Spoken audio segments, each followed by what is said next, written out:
अक्टूबर आते ही देश की राजधानी दिल्ली में धारा 163 लागू कर दी गई है। एक बार फिर दिल्ली अलर्ट हो गई है। हिंदुओं के त्योहार आते ही जो खबरें सामने आ रही है, हिंदुओं के धर्म भ्रष्ट करने की जो खबरें सामने आ रही है, उसके लिए राजधानी सतर्क हो गई है। जो अशांत तत्व, जो हिंसा फैलाने वाले तत्व दिल्ली की सुरक्षा को ताक में रखते हुए दिल्ली को अशांत करने की कोशिश कर रहे हैं, उन्हीं के लिए धारा 163 लागू कर दी गई है। क्या है धारा 163? क्यों दिल्ली को अशांत करने की कोशिश की जा रही है? कौन कोशिश कर रहा है? सब पर बात करेंगे, लेकिन उससे पहले आयन भारत को जरूर सब्सक्राइब कर लीजिए। नमस्कार, मैं मंजू रुधियाल और आप सभी का स्वागत है आयन भारत में। दरअसल दिल्ली के कई इलाकों में बीएनएस की धारा 163 लगाई गई है। दिल्ली पुलिस ने नई दिल्ली, सेंट्रल दिल्ली, नॉर्थ दिल्ली के अलावा राजधानी के सभी बॉर्डर्स पर 5 अक्टूबर तक धारा 163 लागू कर दिया है। दिल्ली पुलिस का कहना है कि इन सभी इलाकों में 5 से ज्यादा लोग इकट्ठा नहीं हो सकते, धरना प्रदर्शन पर पाबंदी रहेगी और कोई किसी तरह का हथियार लेकर नहीं आएगा।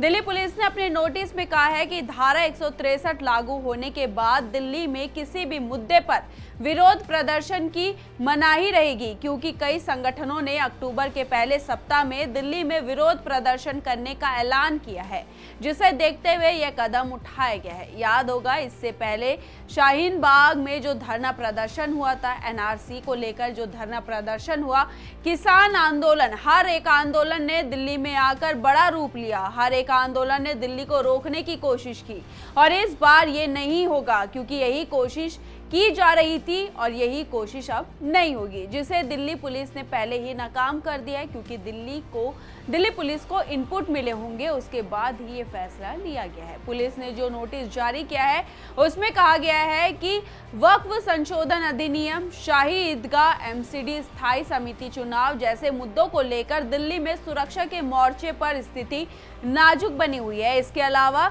डूसू के नतीजों की घोषणा विलंबित है। ऐसे में दिल्ली में सुरक्षा व्यवस्था में खलल पड़ने की संभावना है, जिसे देखते हुए पुलिस ने कमर कस ली है। नोटिस में कहा गया है कि 2 अक्टूबर गांधी जयंती के दिन नई दिल्ली और सेंट्रल दिल्ली में वीआईपी लोगों की आवाजाही रहेगी, जिसे देखते हुए यह कदम उठाया गया है।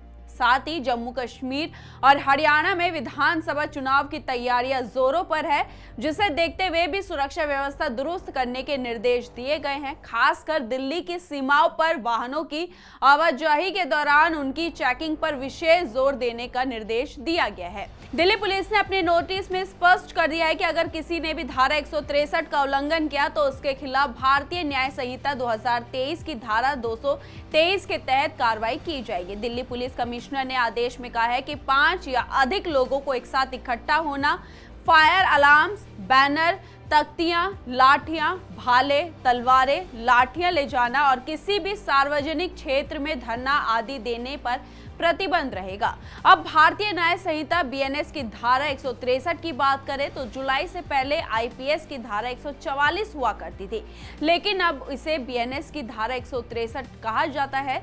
इसके लागू होने के बाद 5 या 5 से अधिक व्यक्तियों का समूह इकट्ठा नहीं हो सकता।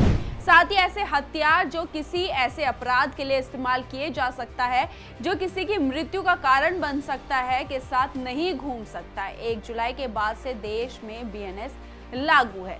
अब जहां दिल्ली में धरना प्रदर्शन और सतर्क रहने के संकेत मिल रहे हैं, दिल्ली में एक हफ्ते के लिए धारा 163 लागू की गई है। इस पर आपकी क्या राय है? अपनी राय हमारे कमेंट बॉक्स में जरूर लिखिएगा और इस वीडियो को ज्यादा से ज्यादा शेयर कीजिए। धन्यवाद।